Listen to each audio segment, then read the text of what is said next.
Well, good morning, everybody. Thank you for being with us today at the John Wilson Building. And I am very pleased to announce that today we will be starting our search for the next chancellor of the DC Public Schools.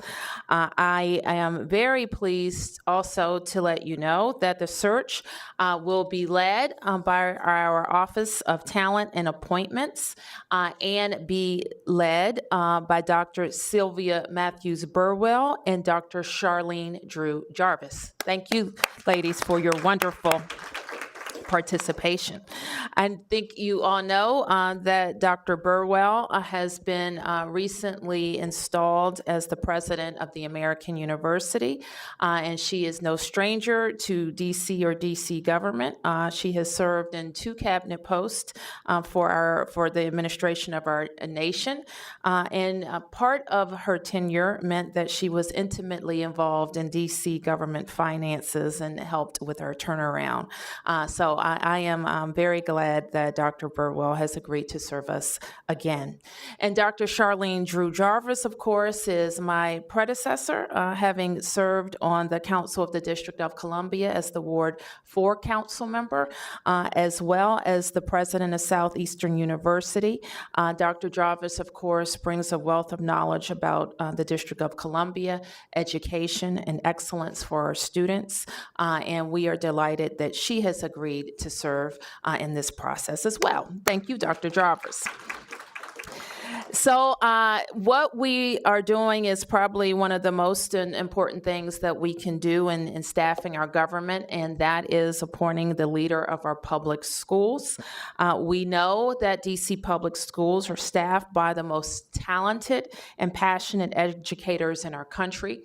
We are proud of the work that we've done over the last 10 years to make sure they have the best resources, that they're properly rewarded for their work, and that they come to the classroom each and every day engaged to work with our students.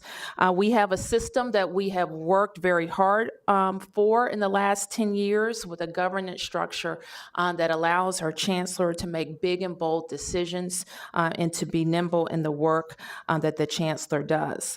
We have a government that is extraordinarily supportive of public education and recognizes that public education has directly led to the renaissance of Washington, D.C.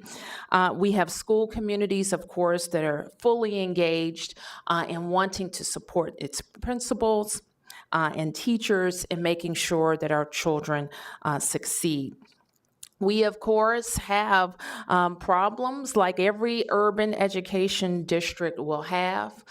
We want to know and support our chancellor in closing achievement gaps in our school, making sure that every child, no matter his or her zip code, has the opportunity to succeed. We want to make sure that every one of our students and families knows that every day counts and that showing up at school is not just a nice thing to do, it is the required thing to do. We want all of our students and families to know that their diploma means that they are ready for college and career, and we're moving each and every day to ensure that every student has the skills that they need to succeed in our increasingly complicated and global world.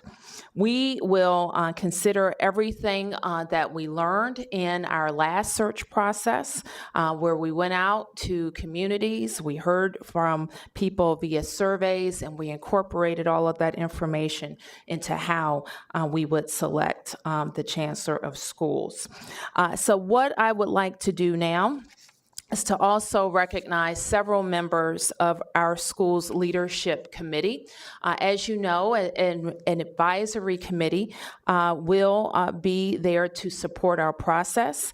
The committee, as I mentioned, will be led by Drs. Burwell and Jarvis, and we have also invited committee members from across the district to participate on this advisory panel. Those members are Anita Berger, who serves as the principal of Banneker Academic High School, Liz Davis, who serves as the president of the Washington Teachers Union. We have also invited Rosa Carrillo, a parent, Tamika Coleman, a teacher, Antoine Ford, who serves with us on the Workforce Investment Council, Sean Goff, a community member, Danielle Hamburger from the Clark Foundation, Arniba Herndon, who's a parent, Nikki Gorin, a parent, Jeannie Lee, who's here from the DC Public Education Fund, Zion Mathews, a 10th grader at Ron Brown Academy, and Victor Reynoso, the former Deputy Mayor for Education for the District of Columbia. So you can see we have a wide variety of experience and people who are very passionate about serving the district and making sure we have the best leader for our schools. I also would like to acknowledge members of the DC State Board of Education who are here. Please give them a big round of applause. So with that, I would like to invite President Burwell and Councilmember Jarvis to the podium for any statement.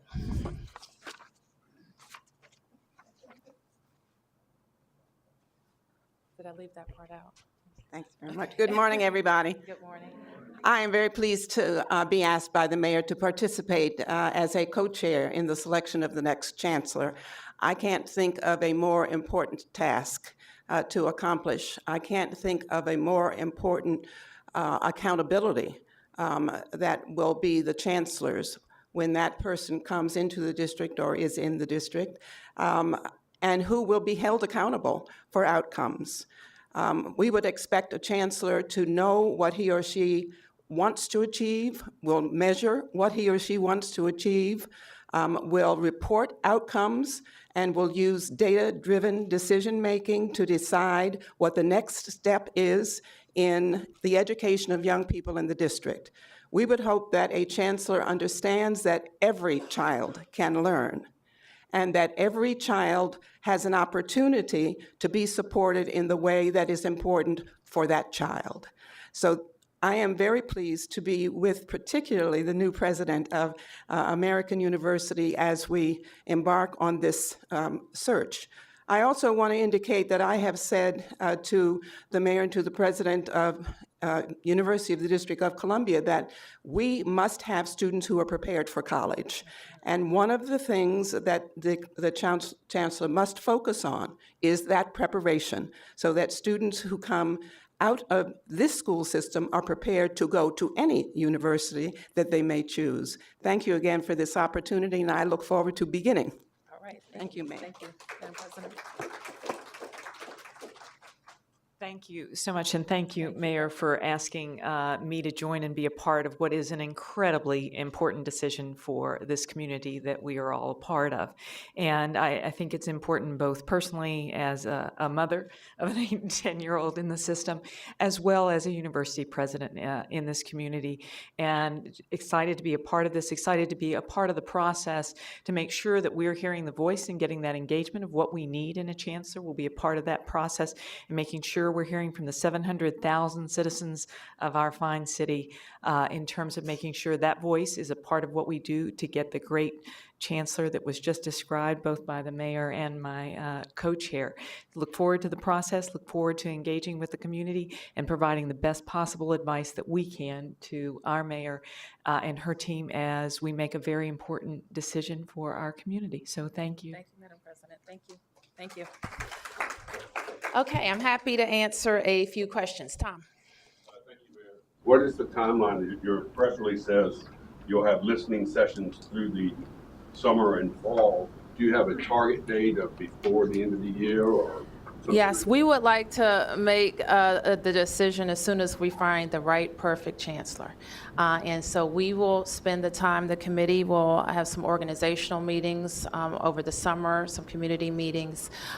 They will begin to pass up and around and along names. Those names will be vetted, and we will hope to make a decision. I think that my great hope is that we would have a chancellor in place by the beginning of next year. And you know, if I could just follow up, this is a period of time across the nation, even in this region, where people are looking for new superintendents, new chancellors, new CEOs. That's always the case, yes. And so when we started back in 2015. There's always a rush for great talent, and that is the case in public education as well. Perry? Yeah, we've had an interim chancellor since February.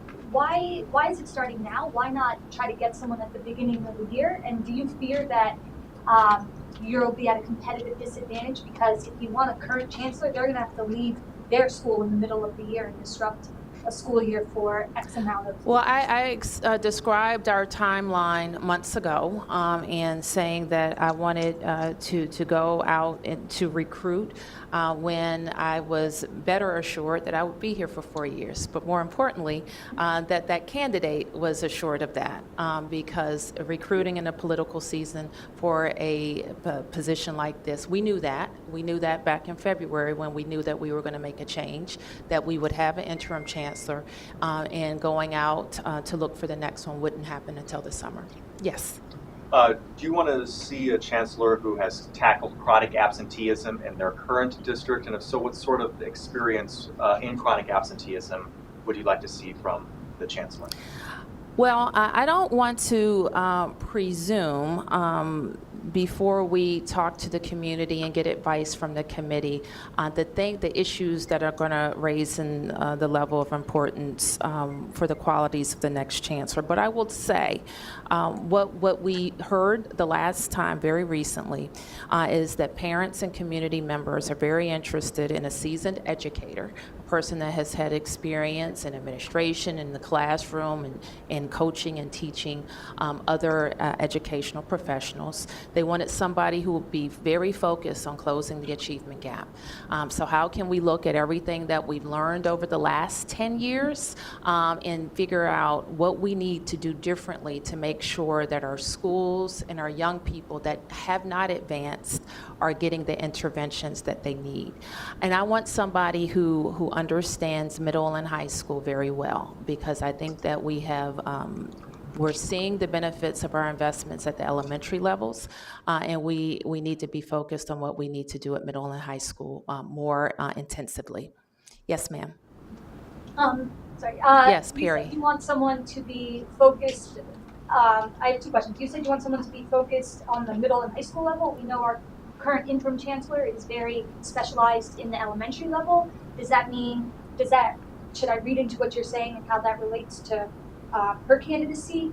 And no, you shouldn't, because Chancellor Alexander is exceptional at all levels. And what we have seen is certainly she has led elementary schools in the district, but she's also a very recognized leader of people and just highly, how should I say, she's intensely focused on the things that are missing at the middle and high school levels. One thing that she brings is she sees what has worked in our system in those grades, and I'm sure that they're applicable in other grade levels too.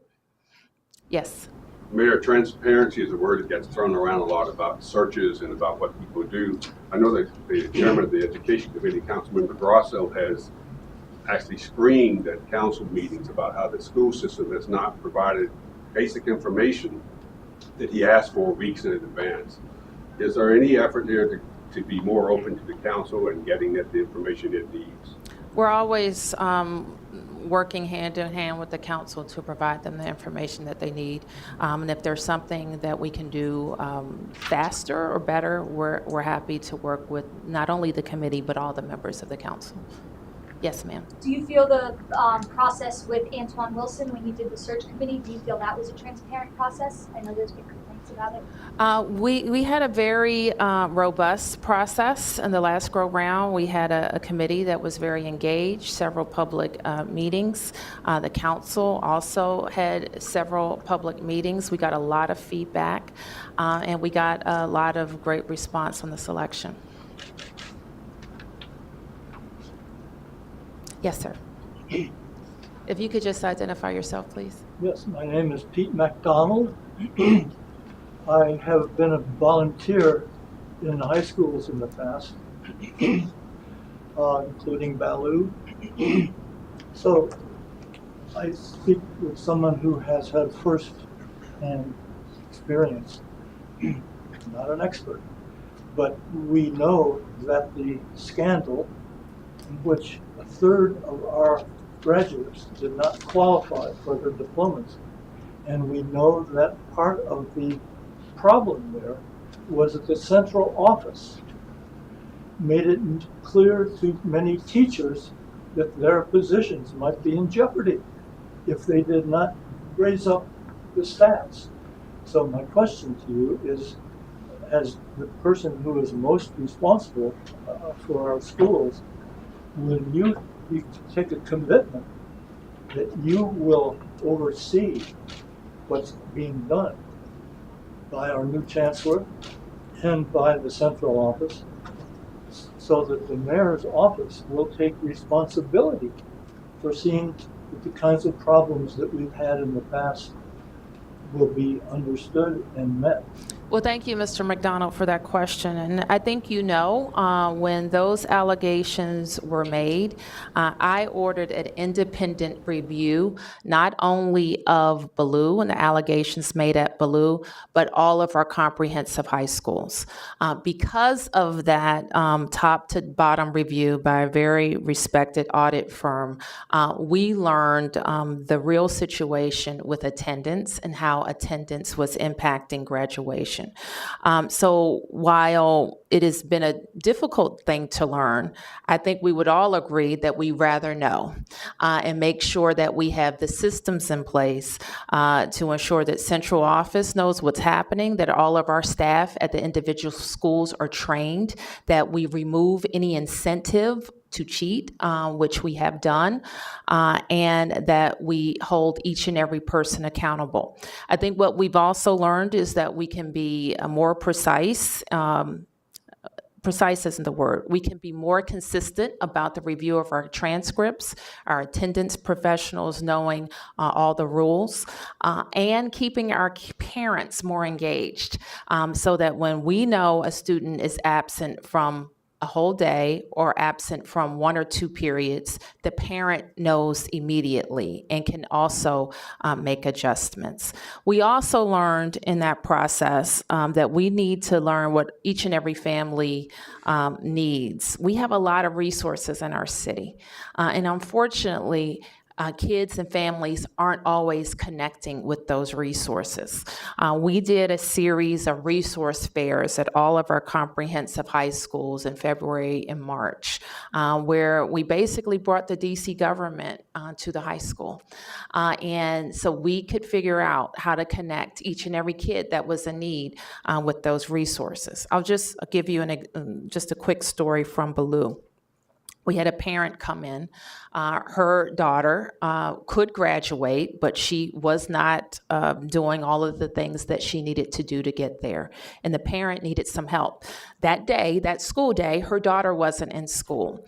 And we discussed with the principal, the parent, standing right there at the resource fair, what we could do. Well, part of the reason her daughter was missing school was chronic asthma. And she would miss sometimes because she didn't feel well. She would miss sometimes because she was going to the hospital or to the doctor's office. And mom didn't know that we had a full health suite right at the school, where the same things that she was getting by going to her doctor or just missing at home could have been served right at school. So there are other stories like that and resources that we have to offer in the city that we have to make sure parents and families are connecting. The other thing that we have focused on is school transportation and making sure that young people know about all their free transportation options to school so that we can remove that as a barrier to attendance. Yes, sir.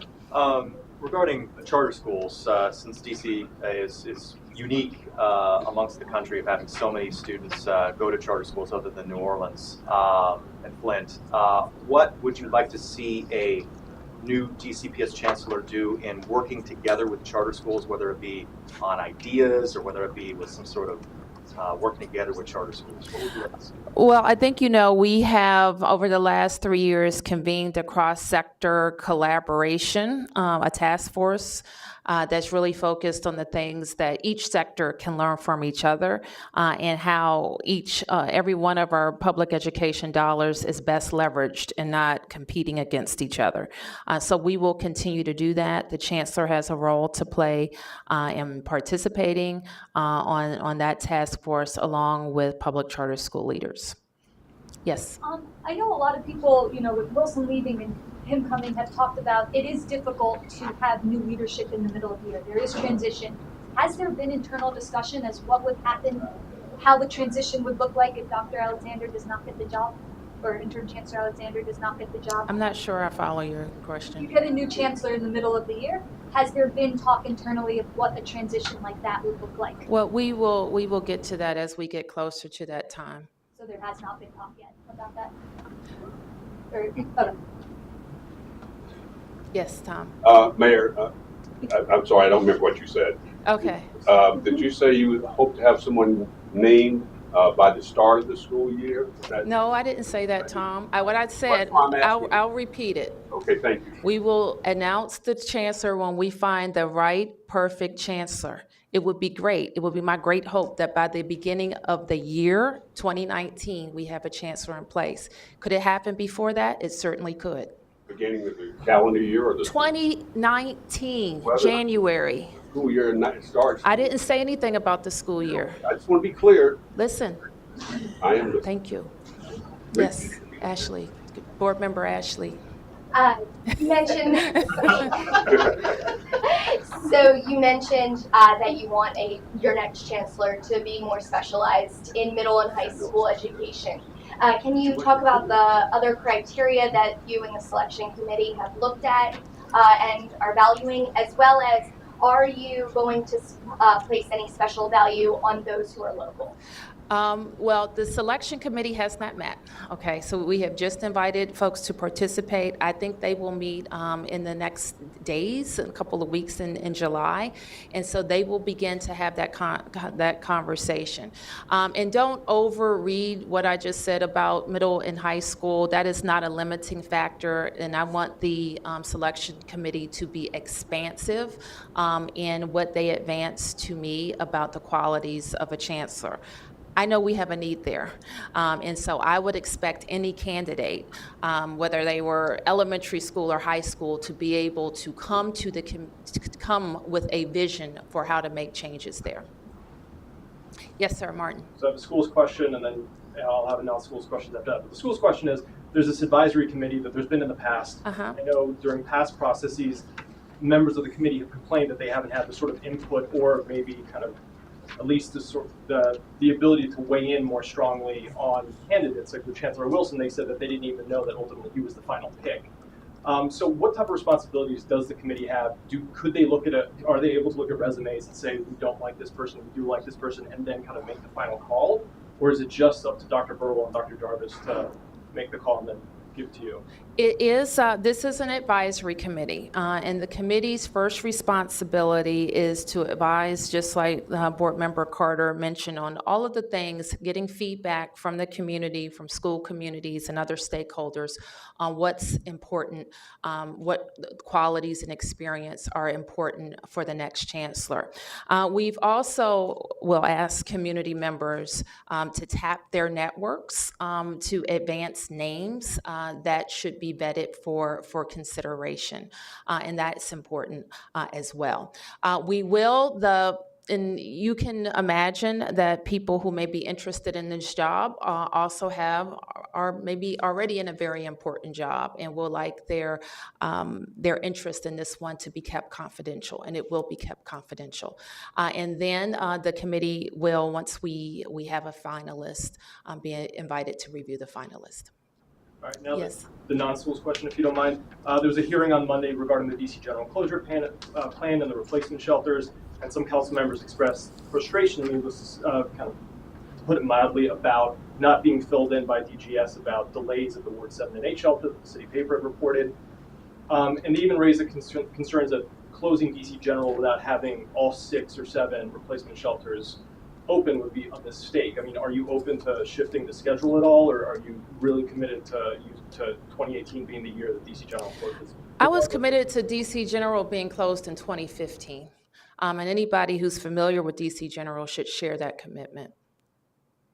So do you understand their concerns that there are delays at 2 of the 3 shelters that are supposed to open this year, and there's, they're nervous about what's going to happen to the families at DC General if it suddenly closes and there's only 1 shelter for them? Well, you do realize that the people at DC General are there on an emergency basis, and they shouldn't be there.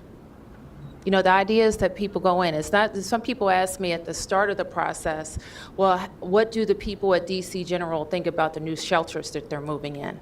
That's not how our homeless system works. Shelter, you go to shelter and then you go to housing.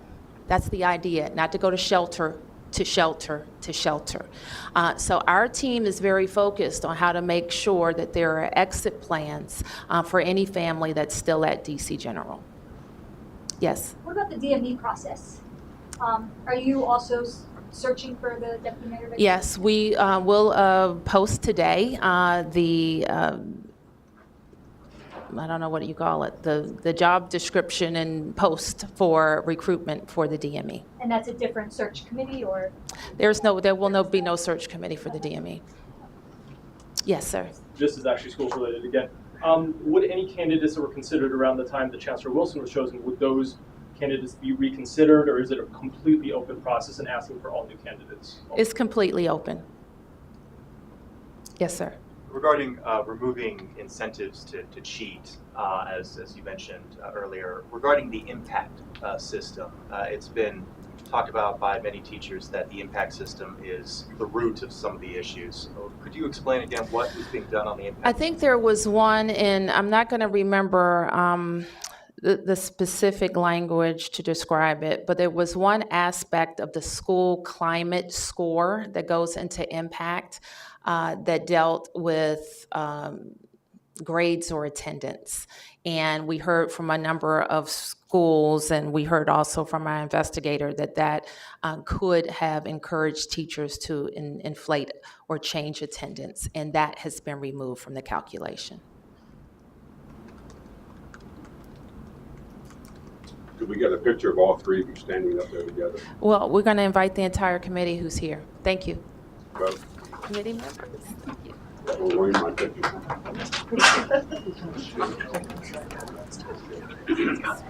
The leaders.